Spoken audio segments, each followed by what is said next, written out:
Shalom Aleichem, welcome back. Today is February 15, 2025. The month in Hebrew is the month of Shvat, Yud Zayin Shvat, Saturday night. Today we're going to talk about a little bit about Emunah, belief, and also Ashgacha Pratit, divine providence. How everything is already in our life. We have to believe and to see the godliness in our life to make it some kind of a reality. We can feel it, not just imagine everything that so hard to really, for human being to see the connection between them and God. So just like somebody go to the doctor and is maybe very sick, and they give him some little pill, I don't know, let's say antibiotic, and they said, take it for 5 days and you're going to be okay. It really doesn't make any sense. Little pill, you can put it in your body and they say to you, this will make you better. So it's some kind of a belief. It's not always work. But this is how our life is. We have to believe. In the last paragraph of in Genesis, Joseph, the famous Joseph from the brothers, he makes the brothers swear to him, and he ordered them, commanding them, that the Hebrew word is pakod ifkod, that one day it will come that they're going to leave Egypt, and Hashem is commanding them and ordering them to take his bones, not to leave him in Egypt. And he knows the future. He already knows what's going to happen. Everything is written. So when Moses left Egypt, after the few hundred years that they spent in Egypt, and Moses left Egypt with all Bnei Israel, and they go to the Promised Land. It says in the Bible, it says that, and Moses took the bones of Joseph with him, for he had made the children of Israel swear. He said, God will surely remember you, and you shall bring my bones up from here with you. So it's some kind of a prophecy that happened, that Joseph saw and make Moses take his bones from there. And when Hashem command Moses to go and take the Jewish people from Egypt, he used the same word, pakodity, command. So it says like this, go and tell the elders of Israel and say to them, Hashem, the God of your forefathers, saying, I have indeed taken account, and I remember of what you have done in Egypt. And again, using the word pakodity. So we see this kind of word, account and order, is the kind of the secret word that Hashem is using, and Yosef is using, and he tells Moshe Rabbeinu to use, and he's talking to Moses, and he's telling that. And when Moses come to Bnei Israel, after Hashem talked to him in Mount Sinai, and Moses tell him, what I'm going to tell him? What's the secret word? What's the word I have to use? He said, tell pakodity. Again, I will order and I count. That's the secret word. And Moses go to Bnei Israel and he said, Hashem sent me to save you. So they said, what's the secret word? He said, pakodity. That's the secret word. And then they believe him and they said, okay, you are the guy. You're the man. Take us from Egypt. And so now this is all divine providence that we are trying to show over here. And then Moses really doesn't want to go. When Hashem is talking to him, he really doesn't go. And he said, You know, he said to Hashem, I'm really not, I'm heavy on my mouth, I'm not speaking well, and I really don't want to go. My mouth is, I'm stuttering, you know. So Hashem is telling him, who gave man a mouth? Or who makes one mute or deaf, or sighted or blind? Is it not me, Hashem? So now go. We see that how, in details, Hashem said, I'm in charge of everything. I didn't create the world and I left. It cannot be a world without me in the world every second. We talked about it before, other videos that I did, and I don't want to repeat, but the point is that here we see that Hashem tell him, who made somebody blind, who made somebody deaf, everything is me. So you go and I'll be with you, I will speak with you. So we see from here the divine providence that Hashem is everywhere. And there's another example. When Hashem tell Moses to go and to talk to Pharaoh, so he said to him, go speak to Pharaoh. I know that, tell him to send Bnei Israel, and what I'm going to do, and I shall harden Pharaoh's heart. I will make Pharaoh not sending. Whatever Hashem have a reason to make it in it's not 2, 3, or 10 plagues on Egypt. So this is something, another issue to talk about. The point is that Hashem is telling Moses, you go, and I will harden his heart to say no. So we see again the divine providence, how Hashem can make somebody speak, make somebody harden his heart to say yes or no. Everything is controlled by Hashem. So, of course, it's a question of emunah. People feel that they're not connected to anything. They feel free. But when you talk on the phone, it's connected to somebody. It's wireless. Everything is wireless. So the same thing with us. We are wireless. We don't feel the connection to Hashem, and that's the miracle. Hashem can create something and make the person feel it's not connected to anything. But basically, we're all wireless. Everything is controlled. And why we have the choice of choosing how do we want to choose, that's another discussion. But it seems like everything is controlled from what I'm saying over here.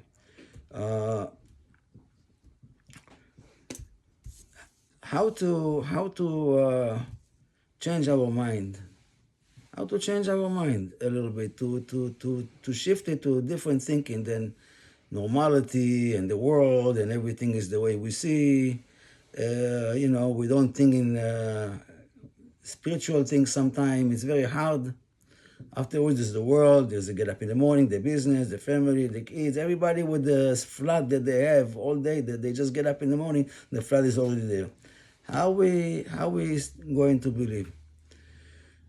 So, when Hashem's talking to Abraham, and he tells him to go sacrifice his son, so Abraham get up in the morning, and he go and he chop some wood, so he have for the fire, for the sacrifice. So I'm going to translate from Hebrew. It's not always maybe the perfect, but I'm going to try to do the best. And by the way, if anybody have any questions or wanted to more in details, because the translation lose a little bit, I'm always available and be very happy. Somebody call me on the WhatsApp, and we can I can explain a little bit more in details if it's hard to understand now. So Abraham go and he take the axe and he go chop the wood. First thing for the sacrifice. So in Hebrew, by Avaka, it's chop the wood. The wood in Hebrew is called etz, a tree. So you take the axe and you go and split the wood, the tree. The tree in Hebrew is etz. And etz is from the word Eitzah, advice. So again, Abraham take the axe to chop the wood, the tree.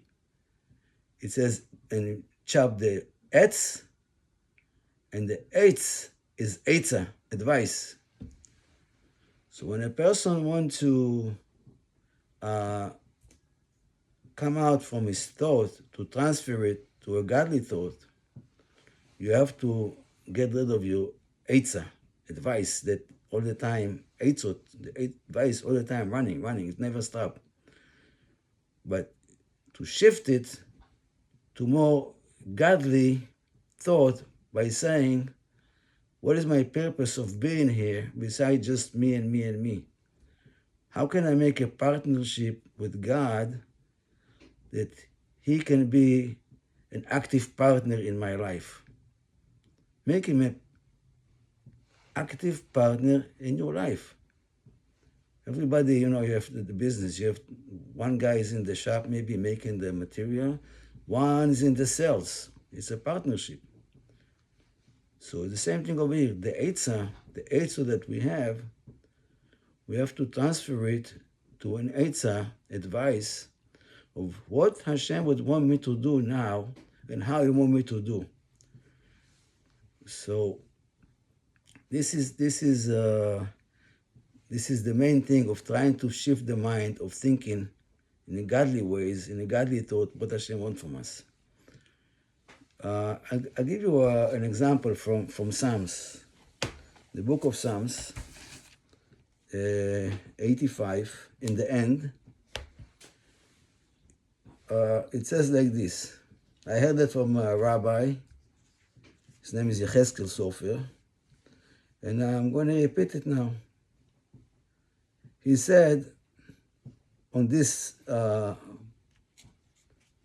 line over here, in Psalms 85, it says, the truth will sprout from the earth, and the righteousness will peer from heaven. The Lord too will bestow goodness, and our land will yield its products.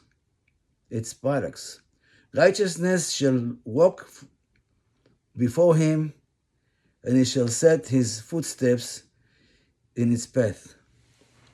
So we see that, first of all, He said, truth will sprout from earth. So the rabbi that said that, he said, what do you have to put something in the ground for it to sprout? Take an apple seed, you make apples. You make tomato seed, you put tomatoes. But to sprout the truth from earth, and righteousness will peer from heaven, what do you put in the ground? What do you seed?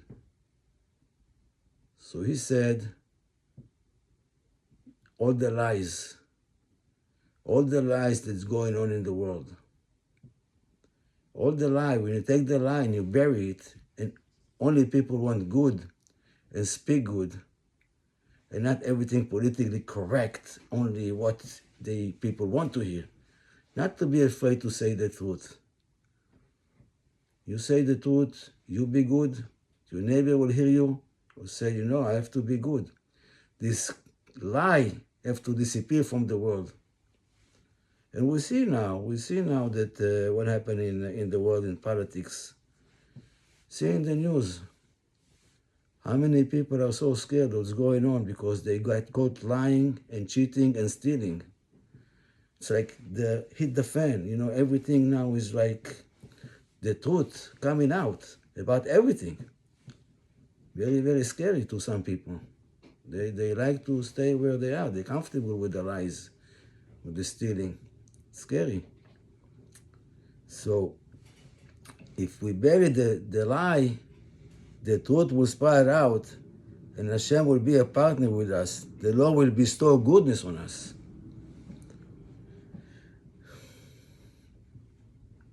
That's what we have to do. We have to be a partner with good. Try to do the good.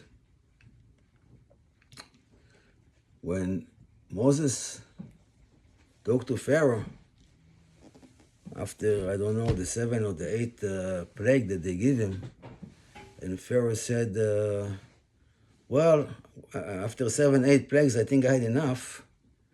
What you have in mind? Who's going to leave Egypt? You know, like you're going to sacrifice for a few days in the desert, but maybe you don't have to take everybody. So Moses is telling him, the man, the wife, the children, the babies, everything is leaving. You know why? Because we don't know what Hashem is going to ask us to serve Him. We're not going to leave parsa. We're not going to leave parsa. You know what is parsa in Hebrew? Parsa in English? Parsa is a horseshoe. Horseshoe. Moses is telling Pharaoh, we're not going to leave even one horseshoe over here. One footsteps over here, over horseshoe. In Kabbalah and mysticism, a horseshoe, it's mean between the worlds, in mysticism, between different worlds, between each world to the other one, there is something that called parsa. In English is a horseshoe, which means it's like eliminating a little bit the power of one world to descend to the other world. So really what Moses is maybe meaning over here is telling, you know what? When Hashem is going to take us from Egypt, and you know we're going to go to the Yam Suf, leave the ocean and go through, and Hashem is going to appear to us, we're going to see godliness. We're going to see everything open to the heaven without any curtains, without any stopping. So the revelation is going to be so great and so good, and that's what he's saying over here maybe. We're not going to leave any horseshoe in between to separate the worlds. Everything is going to be open when we live over here. Hashem is going to make it such a great thing that everything is going to be happen. And that's now when we are in time of Mashiach. We are in time of Mashiach because we see the good is starting to win in the world. And that says in the Gemara. If you don't know what is the Gemara, I tell you, the Hebrew Bible is not just the 5 books of Moses. Just to read the 5 books of Moses, it's not really understood, it's just a story. It has to be understood more in a deeper meaning, in a parable. The Bible is a parable. I said many times before. It happened, of course it's happened. But it's a parable to understand, like King Solomon used to say 3,000 parables to explain one little thing. There's stories and stories and stories and stories to try to explain one thing. I'll give you an example. You have a kid, for example. You take the kid to the park. And in the park, you want the kid to go on the climbing on the walls. There's today a lot of this in all the parks, climbing on the wall. So it's a little thing, according to the age of the kid, little kid, and you want him to climb a little bit on the wall. Why do you want him to climb on the wall?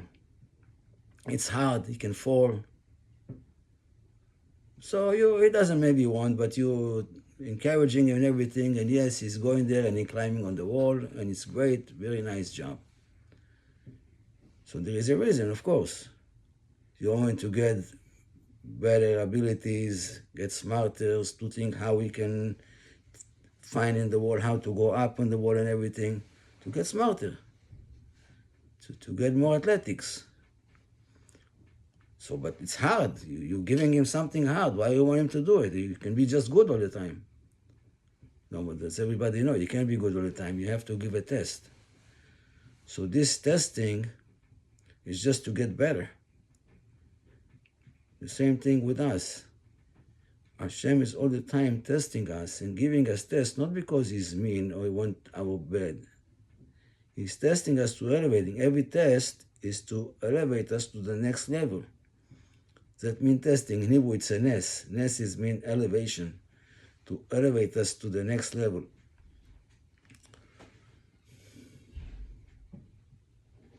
When you put a seed in the ground, it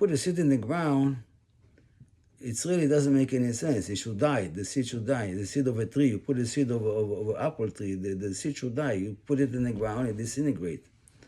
Where this power come from? How this grow? It's so natural to us that, I take a few seed, I put in the ground, I go away, and boom, I have a tree later. That's because the power of God is in everywhere, everything. He makes everything. It's not, it's meant to us like it's so natural to us. I put a seed in the ground and tree grow. But if you really think about it a little bit deeper, you see, you took something good, a good seed, and you put it in the ground. Where is the ground getting the power to make a tree? Because what? It's so natural, so okay, so it's going to be? That's showing us, when Hashem created the world, He put the power in the ground to make everything happen. Without Him, nothing would happen. I'll give you another example of divine providence. If you know the story of Balak and Bilam, the prophecy that Balak hired him to curse the Jewish people when they came out of Egypt. So Balak hired him. Balak was a big king, and he hired Bilam to curse the Jewish people. So Bilam is telling him, if I'm going to come, I'm only going to say what Hashem is telling me to say. I can only say what God tells me to say. How come he's talking like this? Who are you? What are you coming up with this? Because you cannot say otherwise. God told him, you go, and only when I'm going to put in your mouth, you're going to speak. So after 3 different times, in 3 different places, that he was trying to curse the Jewish people, 3 times he blessed them. And he blessed them, and he blessed them, and he gave them more blessing. Come to the point that Balak said, you know what? I give you like a few minutes to get out of here before I'm going to kill you. I hired you to curse them, and 3 times, 3 different places, you bless them, you give them blessing. And what a blessing. You can read, you can see, reading the Chumash. Look in the Bible, look.